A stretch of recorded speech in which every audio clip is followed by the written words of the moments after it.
저 지금 미칠 것 같아요. 남자의 손길이 너무 그리워요. 이렇게라도 풀어야겠어요. 매일 밤 저는 이런 신음소리에 익숙해져만 했습니다. 외로움에 지쳐 여자의 본능을 주체할 수 없는 그런 일들 말이죠. 안녕하세요.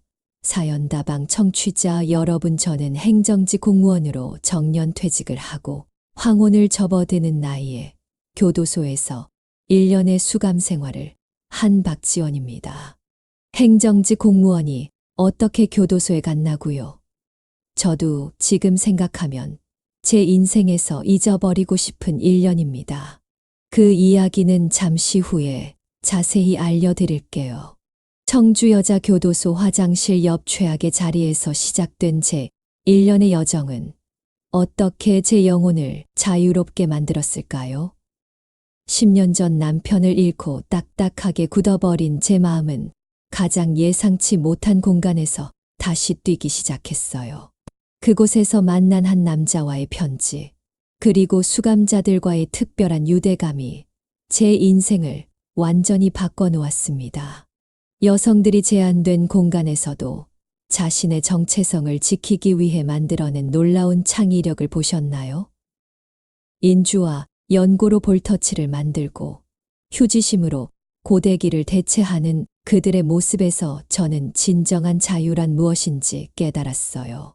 그리고 교도소 내에서 은밀히 형성되는 관계들, CCTV의 감시를 피해 서로를 위로하는 여성들의 모습은 제가 평생 알았던 관계의 의미를 완전히 새롭게 정의했죠.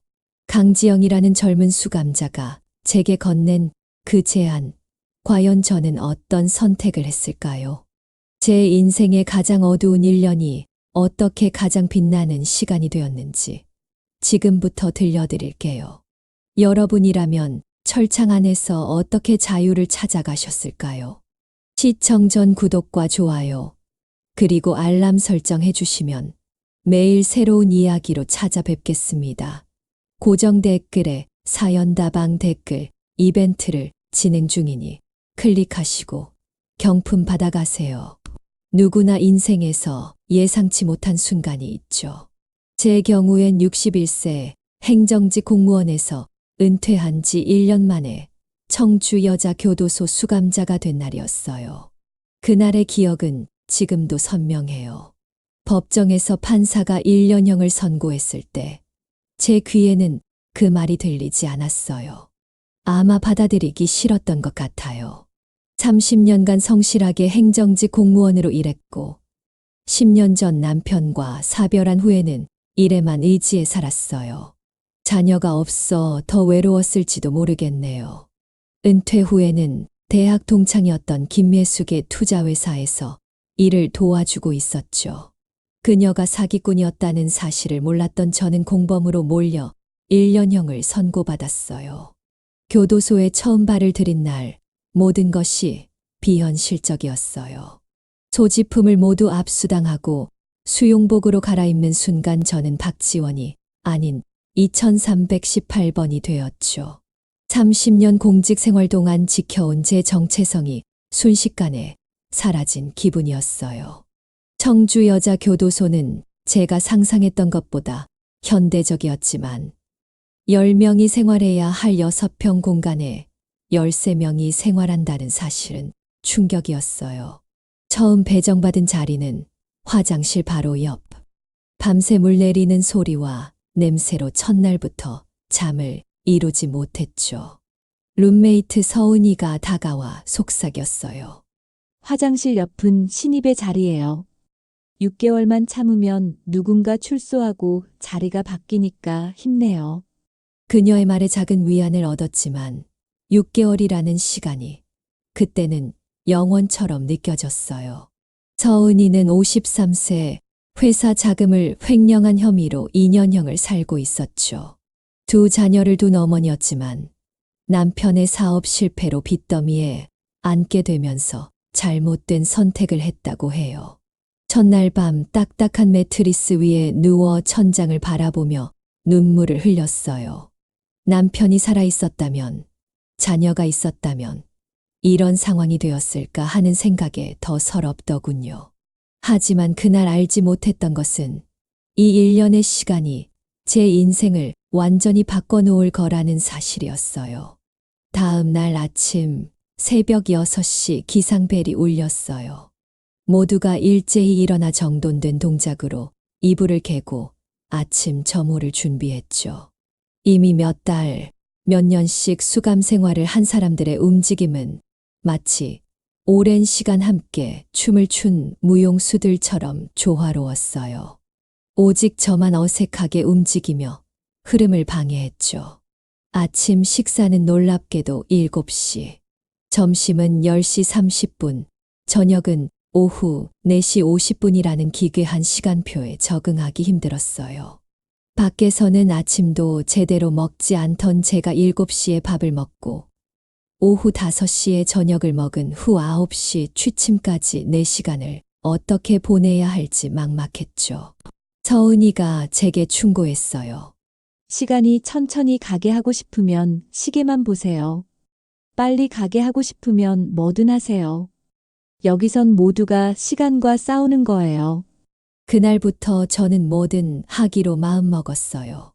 교도소 도서관에서 책을 빌려오고 매일 일기를 쓰고 가능한 모든 활동에 참여했죠. 그렇게 첫 주가 지나갔어요. 아직 11개월 3주가 남았지만 적어도 시간은 흐르고 있었어요.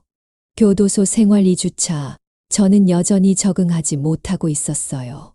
하지만 서은이 덕분에 교도소 내 불문율을 하나씩 배워가고 있었죠. 가장 중요한 것은 자신의 영역을 지키되 다른 사람의 영역을 침범하지 않는 것이었어요. 물리적 공간이 부족하니 심리적 경계를 더 확실히 해야 한다는 거죠. 우리 방에는 13명이 생활했어요. 최영자 67세는 가장 오래된 수감자로 모범수였고 암묵적인 방장 역할을 했죠. 그녀는 보험 사기로 5년형을 선고받고 3년째 수감 중이었어요. 강지영 37세는 가장 젊은 수감자 중 한 명으로 마약 사용으로 2년형을 살고 있었죠. 그 외에도 다양한 배경과 죄목을 가진 여성들이 함께 지냈어요. 어느 날 아침 세면 시간에 강지영이 제 수건을 실수로 사용했어요.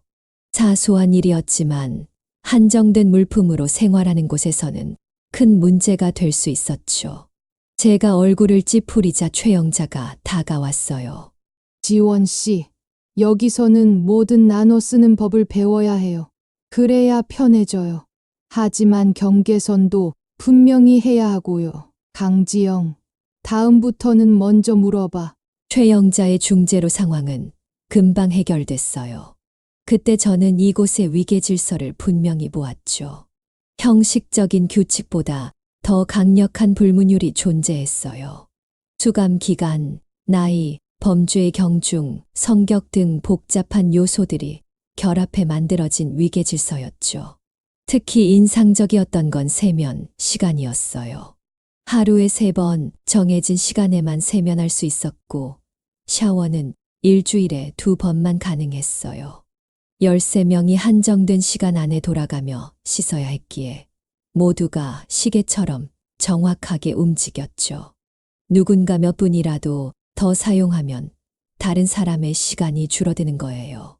서은이가 알려준 또 다른 불문율은 접견과 편지에 관한 것이었어요. 접견이나 편지를 많이 받는 사람은 부러움의 대상이지만 그걸 자랑하면 미움을 사게 된다는 거였죠. 가족이 없는 저에게는 해당 사항이 없었지만 매주 자녀들이 찾아오는 서은이는 항상 조용히 다녀왔어요. 교도소에서는 6시간 수면, 1시간 운동, 3회 식사와 세면, 시간을 제외하면 하루에 약 14시간의 빈 시간이 있었어요. 이 시간을 어떻게 보내느냐가 정신 건강을 유지하는 핵심이었죠.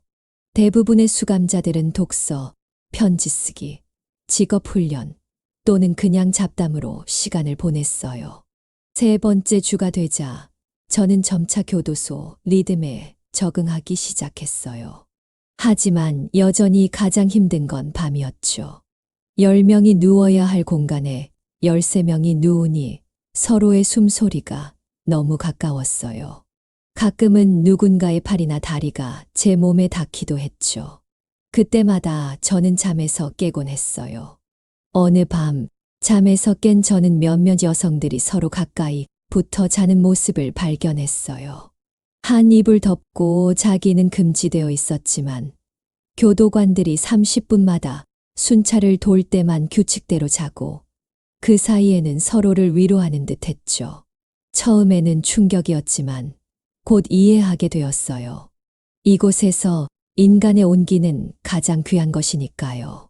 한 달이 지나자 저는 교도소 생활의 리듬을 완전히 체득했어요. 때로는 이 단조로운 일상이 편안하게 느껴지기도 했죠. 밖에서의 복잡한 관계와 결정들로부터 해방된 기분이었으니까요. 하지만 곧 깨달았어요. 이것은 진정한 자유가 아니라는 걸요. 진짜 과제는 제한된 환경 속에서도 자신의 존엄과 정체성을 지키는 것이었습니다. 교도소 생활 2달째, 저는 여성들이 제한된 환경에서도 자신의 정체성을 지키기 위해 얼마나 창의적인지 발견하게 되었어요. 처음에는 그들의 행동이 이해되지 않았지만 점차 그 의미를 깨닫게 되었죠. 화장품은 교도소에서 금지된 물품이었어요. 하지만 여성들은 방법을 찾아냈죠. 어느 날 강지영이 제게 다가와 물었어요. 지원 언니, 볼터치 해볼래요? 어차피 하루 종일 할 일도 없는데. 처음에는 거절했지만 호기심에 결국 동의했어요. 강지영은 인주와 마데카솔 연고를 섞어 제 볼에 살짝 발랐어요. 거울을 보니 미세하게 홍조가 돈 것 같았죠. 평소 화장도 잘 안 하던 제가 교도소에서 볼터치를 한다니 웃음이 나왔어요. 다음으로 강지영은 형광펜과 검정 수성펜을 섞어 갈색 아이섀도우를 만들었어요. 놀랍게도 색감이 자연스러웠죠. 그녀의 솜씨가 대단했어요. 지영이는 원래 미용사였어요. 여기 온 건 불운이지. 원래는 재능 있는 아이예요. 최영자의 말에 강지영이 쑥스러운 듯 웃었어요. 처음 보는 그녀의 부드러운 표정이었죠. 그때 저는 교도소의 모든 사람들이 단지 죄수가 아니라 각자의 이야기와 재능을 가진 개인이라는 것을 실감했어요. 또 다른 날, 서은이가 머리를 묶은 모습이 달라 보였어요. 평소와 다른 웨이브가 생겼더군요. 물었더니 휴지심 고데기라고 했어요. 휴지를 다 쓰고 남은 심을 2개 이용해 하나는 머리를 말고 다른 하나는 고정하는 용도로 사용한 후 위에 핫팩을 올려놓아 열을 가한 거죠. 그 창의력에 놀라지 않을 수 없었어요. 그렇게 교도소 안에서도 여성들은 자신을 가꾸고 자존감을 유지하려 노력했어요. 처음에는 허영처럼 느껴졌지만 곧 그것이 자기 존중의 한 형태임을 깨달았죠. 제한된 환경에서도 자신의 정체성을 포기하지 않는 그들의 모습은 감동적이었어요. 3번째 달이 되자 저도 점차 그런 활동에 참여하기 시작했어요. 수용복에서 실을 뽑아 잔털을 제거하는 방법도 배웠죠. 과거에는 미용실에 가서 당연하게 받던 서비스였는데 이제는 그런 작은 관리조차 특별한 의미를 갖게 되었어요. 하지만 교도소 내 여성들의 관계는 단순히 미용 팁을 공유하는 것 이상이었어요. 그들 사이에는 더 깊은 유대가 형성되고 있었죠. 한밤중에 누군가 악몽을 꾸며 깨면 옆 사람이 조용히 손을 잡아주는 모습을 보았어요. 또 누군가 생리통으로 괴로워하면 다른 사람이 허리를 살짝 마사지해 주기도 했죠. 물론 규칙상 접촉은 금지되어 있었어요. 이미경 교도관은 특히 이런 규칙을 엄격하게 적용했죠. 하지만 30분마다 돌아오는 순찰 사이에 여성들은 자신만의 방식으로 서로를 위로했어요. 교도소에서는 CCTV가 24시간 작동하고 있었지만 여성들은 그 감시에 익숙해져 있었어요. 사각지대를 찾아내거나 몸으로 다른 사람을 가리며 작은 친밀함을 나누는 모습이 인상적이었죠. 그건 반항이라기보다는 생존을 위한 적응이었어요. 어느 날 밤 강지영이 조용히 제 옆으로 다가왔어요. 지원 언니 많이 외롭죠? 나도 그래요. 가끔은 누군가의 온기가 필요할 때가 있어요. 그녀의 말에 당황했지만 그 진심은 이해할 수 있었어요. 10년간 혼자 살아온 저에게도 인간의 접촉이 그립던 순간들이 있었으니까요. 하지만 저는 조용히 고개를 저었어요. 고마워, 지영아. 하지만 난 괜찮아. 강지영은 실망한 듯 보였지만 곧 미소 지었어요. 언니가 더 좋은 방법을 찾길 바랄게요. 여기서는 모두 자기만의 생존법이 필요하니까. 그날 이후 저는 교도소 내 다양한 관계의 형태에 대해 더 깊이 생각하게 되었어요. 판단하기보다는 이해하려 노력했죠. 모두가 자신만의 방식으로 이 제한된 자유 속에서 인간다움을 지키고 있었으니까요. 교도소 생활 4개월째, 저는 처음으로 펜팔 프로그램에 참여하기로 했어요. 수감자들은 교도소에서 승인한 펜팔 상대와 편지를 주고받을 수 있었죠. 처음에는 의심스러웠지만 서은이가 자신의 외로움을 달래는 방법이라며 권했어요. 펜팔 신청서를 작성하는 날 손이 떨렸어요. 남편 외에 다른 남성과 개인적인 대화를 나눈 적이 없었으니까요. 제 소개를 어떻게 해야 할지, 뭘 써야 할지 막막했죠.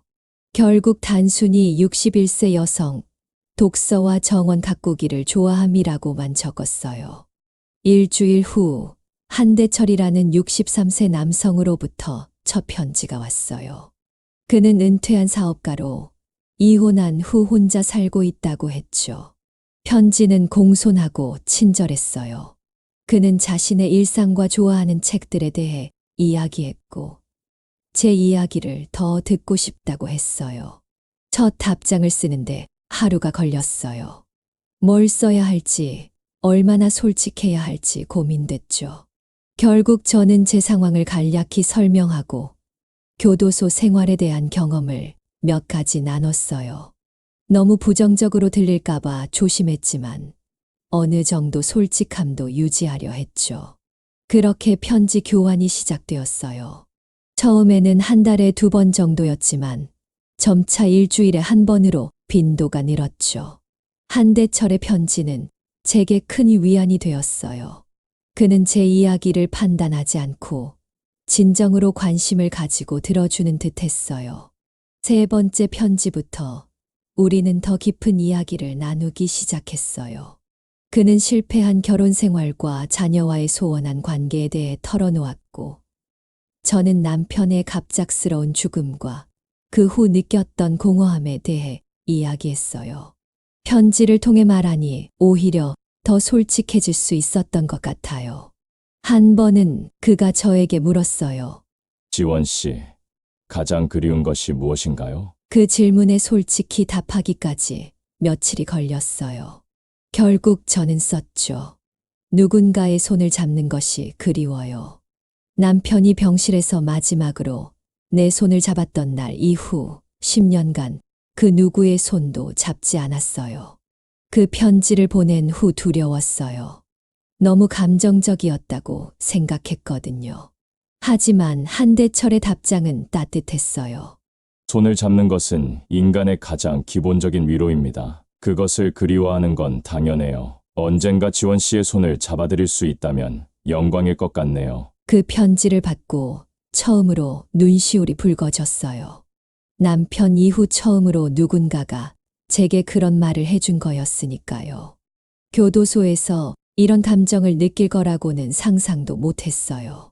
편지는 점점 더 깊은 내용을 담게 되었어요. 때로는 철학적인 주제로, 때로는 일상의 소소한 즐거움에 대해 나누었죠. 한대철은 자신이 여행했던 곳들의 이야기를 해주었고, 저는 그 이야기 속에서 잠시나마 철창 밖으로 나갈 수 있었어요. 물론 교도소에서는 편지가 랜덤으로 검열되었어요. 그래서 너무 노골적인 내용은 피했지만 때로는 은유적인 표현으로 서로의 감정을 전하기도 했죠.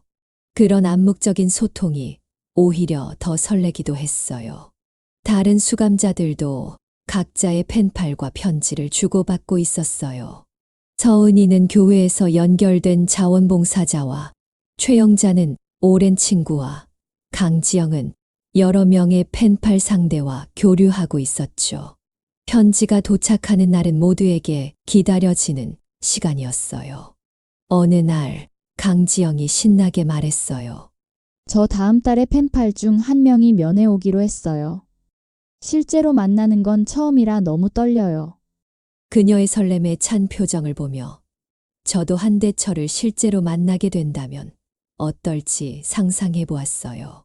그가 상상 속에서만 존재하는 편이 더 안전하지 않을까 하는 두려움도 있었지만 한편으론 그를 직접 만나고 싶다는 마음도 점점 커져갔어요. 편지를 통해 저는 철창 너머의 세상과 연결되었고 잊고 있던 감정들을 되찾아가고 있었어요. 그것은 단순한 우정 이상의 것이었지만 아직은 그 감정에 이름을 붙이기가 두려웠어요. 만약 이것이 단지 외로움에서 비롯된 착각이라면 아니면 진짜 누군가를 다시 사랑할 수 있는 가능성이라면 교도소 생활 6개월째 저는 드디어 화장실 옆자리에서 벗어날 수 있었어요. 한 수감자가 출소하면서 자리 이동이 있었죠. 제 자리는 창가 쪽에 위치해 있어 작은 창문으로 하늘을 볼 수 있었어요. 작은 변화였지만 제게는 큰 기쁨이었죠. 그 무렵 강지영의 펜팔 상대가 면회를 왔었어요. 면회 후 돌아온 그녀는 기쁨에 찬 표정이었죠. 하지만 몇 시간 후 그녀가 화장실에서 조용히 울고 있는 소리가 들렸어요. 다른 수감자들은 모른 척했지만 밤에 저는 조심스레 물었어요. 괜찮아? 무슨 일 있었어? 강지영은 처음에는 얘기하지 않으려 했지만 결국 털어놓았어요. 그 사람 생각했던 것과 너무 달랐어요. 편지에서는 다정하고 깊이 있는 사람 같았는데 실제로 만나니 그냥 저를 교도소 여자로만 보더라고요. 말은 안 했지만 눈빛에서 느껴졌어요. 그 말에 가슴이 아팠어요. 저도 한대철과의 만남을 상상해 왔는데 강지영의 이야기를 듣고 망설여졌죠.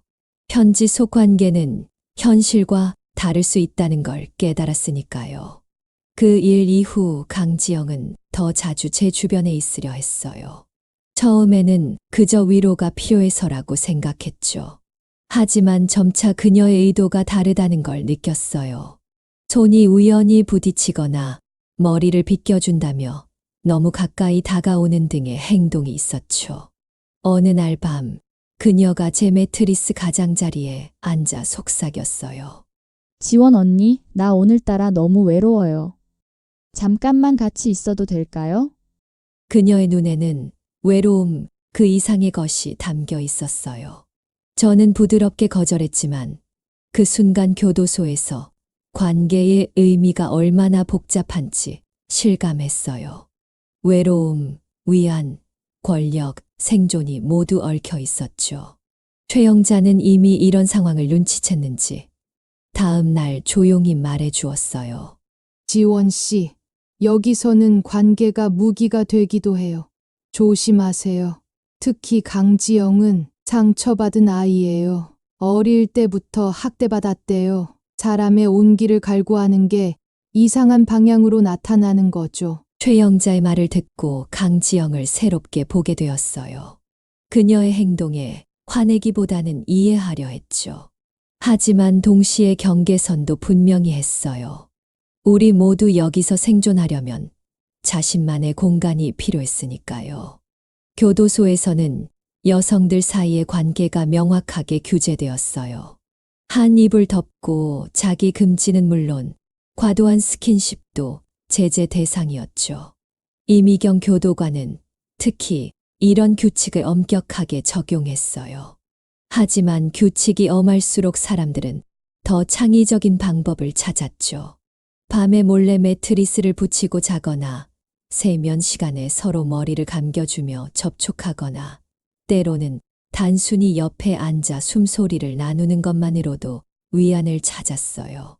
처음에는 이해할 수 없었지만 점차 그것이 단순한 성적 관계가 아닌 인간의 기본적인 필요라는 걸 깨달았죠.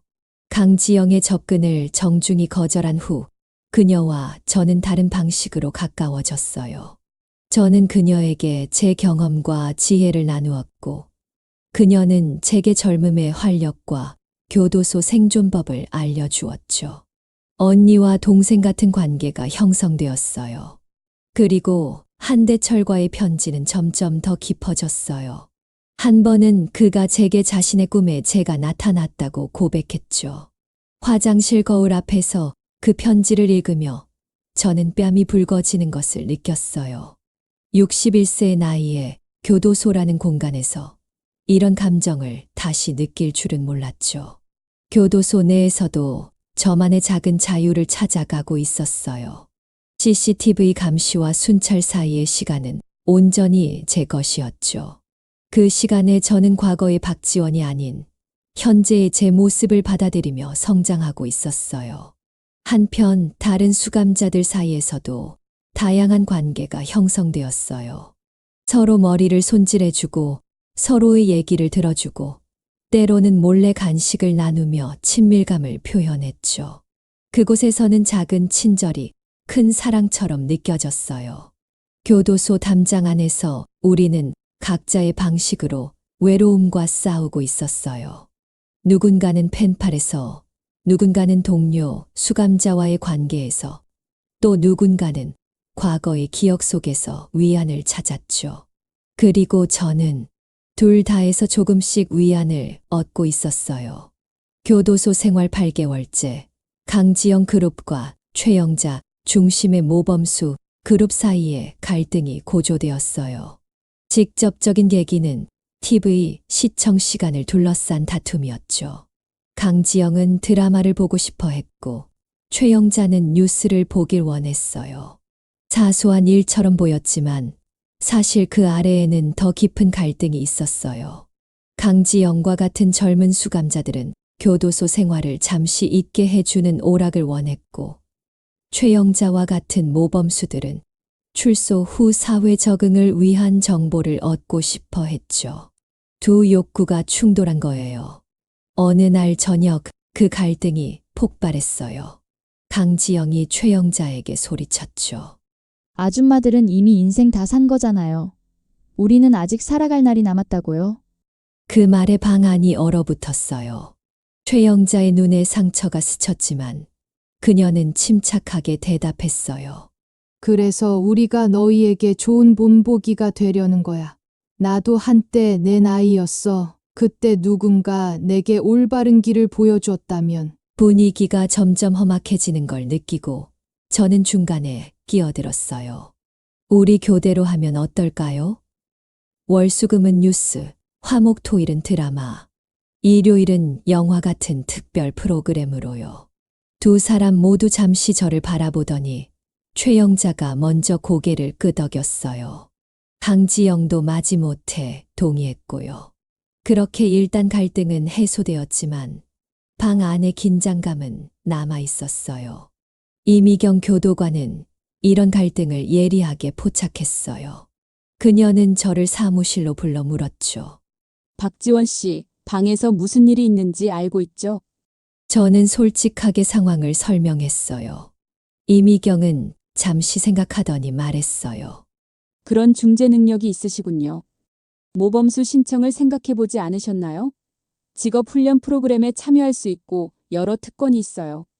그 제안에 놀랐지만 관심이 생겼어요.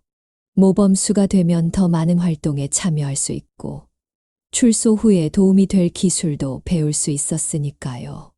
무엇보다 방 밖으로 나갈 기회가 생기는 거였죠. 다음 날부터 저는 모범수가 되기 위해 노력했어요. 규칙을 철저히 지키고 청소 활동에 자원하고 다른 수감자들과의 갈등을 중재했죠. 한 달 후 저는 모범수 심사를 통과했고 제 과제방 직업훈련 프로그램에 참여할 수 있게 되었어요.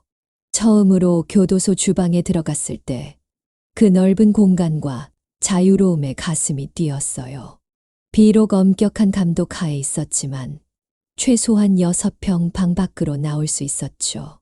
반죽을 만지고 오븐에서 빵이 구워지는 향기를 맡으며 저는 다시 살아있다는 느낌을 받았어요. 그곳에서 최영자와 더 가까워졌어요. 그녀는 이미 2년째 제빵 프로그램에 참여하고 있었고 저에게 많은 것을 가르쳐 주었죠. 작업 중에 그녀가 조용히 말했어요. 지원 씨, 나도 처음에는 당신처럼 우연히 여기 왔어요. 하지만 지금은 이게 내 인생의 전환점이었다고 생각해요. 출소하면 작은 빵집을 열 계획이에요. 그녀의 말에 감동받았어요. 최악의 상황에서도 희망을 찾는 그녀의 모습이 아름다웠죠. 저도 제 미래에 대해 생각하게 되었어요. 출소 후 무엇을 하고 싶은지, 어떤 삶을 살고 싶은지.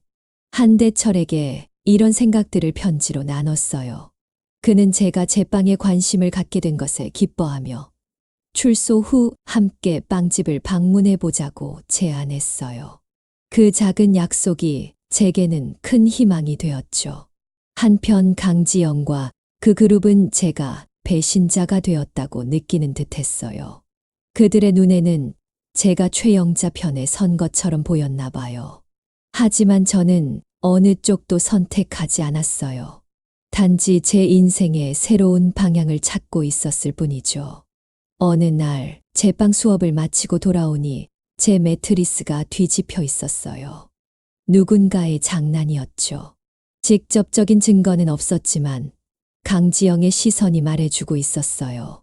그날 밤 저는 그녀에게 다가가 조용히 말했어요. 지영아, 난 너희를 배신한 게 아니야. 그저 내 방식대로 이곳에서 살아남으려는 거야. 내가 원하는 건 다른 거라는 것도 이해해. 하지만 서로 존중할 수는 있잖아. 강지영은 처음에는 무시하려 했지만 결국 마음을 열었어요. 언니가 모범수 되고 나서부터 더 멀게 느껴졌어요.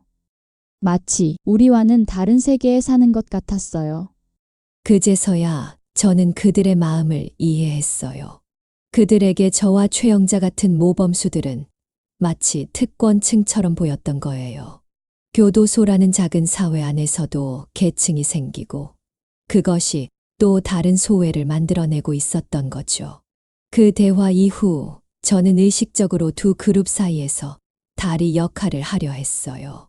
빵 굽는 기술을 강지영에게 가르쳐 주기도 하고 최영자에게는 젊은 수감자들의 필요를 이해시키려 노력했죠. 점차 방 안의 분위기가 나아졌어요. 이미경 교도관도 이런 변화를 눈여겨보고 있었어요. 어느 날 그녀가 말했죠. 박지원 씨는 특별한 재능이 있어요. 사람들을 이해하고 연결하는 능력이요. 출소 후에 그 재능을 잘 활용하시길 바랍니다. 그 말이 제 마음에 깊이 남았어요. 그동안 저는 제 직업과 남편에 의해 정의되었죠. 하지만 이제 새로운 정체성, 새로운 가능성을 발견하고 있었어요. 철창 안에서 오히려 더 자유로워진 영혼으로요. 교도소 생활 마지막 2달, 저는 출소 후의 삶을 준비하기 시작했어요. 제과 제빵 프로그램에서 배운 기술을 바탕으로 작은 홈베이킹 사업을 시작할 계획을 세웠죠. 이미 몇몇 제자들이 생겼어요. 서은이, 강지영, 심지어 항상 거리를 두던 몇몇 수감자들도 제게 빵 만드는 법을 배우고 있었으니까요. 한대철에게 이런 계획들을 편지로 나눴어요. 그는 출소 후 제가 정착할 수 있도록 도와주겠다고 제안했죠. 처음에는 주저했지만 결국 그의 제안을 받아들이기로 했어요. 61세의 나이에 완전히 새 출발을 하는 것은 혼자서는 어려울 테니까요. 출소 한 달 전, 저는 한대철에게 면회를 요청했어요. 편지로만 알던 사람을 실제로 만나는 건 큰 결심이었죠. 남편 사별 후 10년간 단 한 번도 다른 남성과 깊은 관계를 맺지 않았으니까요. 하지만 이제는 준비된 것 같았어요. 며느일이 다가오자 긴장됐어요. 최영자가 조언해 주었죠. 첫 만남은 항상 기대와 다를 수 있어요. 하지만 그게 나쁜 건 아니에요. 실제 사람은 편지보다 더 복잡하고 입체적이니까요. 열린 마음으로 만나보세요. 면회 당일 처음으로 화장을 했어요. 강지영이 만들어준 볼터치와 아이섀도우로요. 머리도 휴지심 고데기로 말았죠. 작은 거울에 비친 제 모습은 10년 전보다 나이 들었지만 눈빛은 더 생기 있어 보였어요. 면회실에서 한대철을 처음 봤을 때 심장이 빠르게 뛰었어요. 그는 편지에서 상상했던 것보다 더 키가 크고 눈매가 따뜻했어요. 우리는 어색하게 인사를 나누었지만 곧 편지에서처럼 자연스러운 대화가 이어졌죠. 우리는 눈빛으로 많은 것을 전했어요. 30분의 면회 시간이 순식간에 지나갔죠. 헤어질 때 그가 말했어요. 지원 씨, 기다릴게요. 한 달 후에 바깥에서 만나요. 그 약속이 남은 한 달을 버틸 힘이 되었어요. 교도소 생활의 마지막 몇 주는 감정의 롤러코스터였어요. 기쁨과 불안, 기대와 두려움이 교차했죠. 이곳에서 맺은 관계들과 헤어져야 한다는 생각에 슬펐어요. 최영자는 아직도 2년이 남아 있었고 서은이는 3개월 후 출소 예정이었어요. 강지영은 1년이 더 남아 있었죠. 그들과의 마지막 시간들이 소중했어요. 우리는 서로의 연락처를 교환하고 출소 후에도 연락하기로 약속했죠. 마지막 날 이미경 교도관이 제게 조용히 말했어요. 박지원 씨, 여기서의 1년은 끝이지만 진짜 인생은 이제 시작이에요. 배운 것들을 잊지 마세요. 그녀의 말에 고개를 끄덕였어요. 이 1년간 저는 정말 많은 것을 배웠으니까요. 어떤 환경에서도 자신의 존엄을 지키는 법, 선입견 없이 타인을 바라보는 법, 관계의 다양한 형태와 그 안에서 찾는 위안, 그리고 무엇보다 진정한 자유란 외부 환경이 아닌 내면에서 비롯된다는 것을요. 출소하는 날 교도소 철문이 열리고 제가 밖으로 나왔을 때 한대철이 기다리고 있었어요. 그리고 그의 옆에는 제과점 앞치마를 한 최영자의 딸이 서 있었죠. 최영자가 미리 준비한 깜짝 선물이었어요. 그녀의 딸이 운영하는 빵집에서 일할 기회를 마련해 준 거였죠. 햇빛 아래 서서 저는 뒤돌아 교도소를 바라보았어요. 1년 전 절망과 함께 들어갔던 그곳에서 오히려 희망을 찾아 나온 아이러니가 가슴을 울렸어요. 철창 안에서 찾은 자유, 그것이 제게 온 가장 예상치 못한 선물이었습니다. 여러분, 철창이 우리를 가두는 것은 몸뿐이라는 것을 이 1년의 시간이 저에게 가르쳐 주었습니다. 진정한 자유는 마음의 상태, 자신을 어떻게 바라보느냐에 달려 있어요. 61세의 교도소에 가게 될 줄은 꿈에도 몰랐지만 그곳에서 오히려 제 삶의 새로운 장을 열게 되었습니다. 최영자, 서은이, 강지영, 그리고 이미경 교도관까지. 그들은 저에게 단순한 동료, 수감자나 관리자가 아니라 인생의 스승이 되어 주었어요. 그리고 한대철과의 편지는 10년간 닫혀있던 제 마음의 문을 다시 열어주었죠. 지금 저는 작은 베이커리에서 일하며 제 인생 2번째 챕터를 시작하고 있습니다. 철창 안에서 배운 창의력과 인내, 그리고 무엇보다 진정한 소통의 가치를 매일 실천하고 있어요. 여러분도 삶의 어두운 시간이 찾아올 때 그 속에서도 빛을 찾을 수 있다는 걸 기억하세요. 가장 예상치 못한 곳에서 가장 귀중한 교훈을 얻을 수 있으니까요. 저처럼 인생의 후반전에 찾아온 위기가 오히려 새로운 시작이 될 수도 있어요. 이 이야기가 여러분께 작은 위안과 용기를 드렸기를 바랍니다. 제 경험을 들어주셔서 감사해요. 더 많은 인생 이야기를 듣고 싶으시다면 구독과 좋아요, 그리고 댓글로 여러분의 생각을 나눠주세요. 여러분의 인생에도 늘 희망의 빵이 구워지기를 바랍니다. 다음 이야기에서 또 만나요.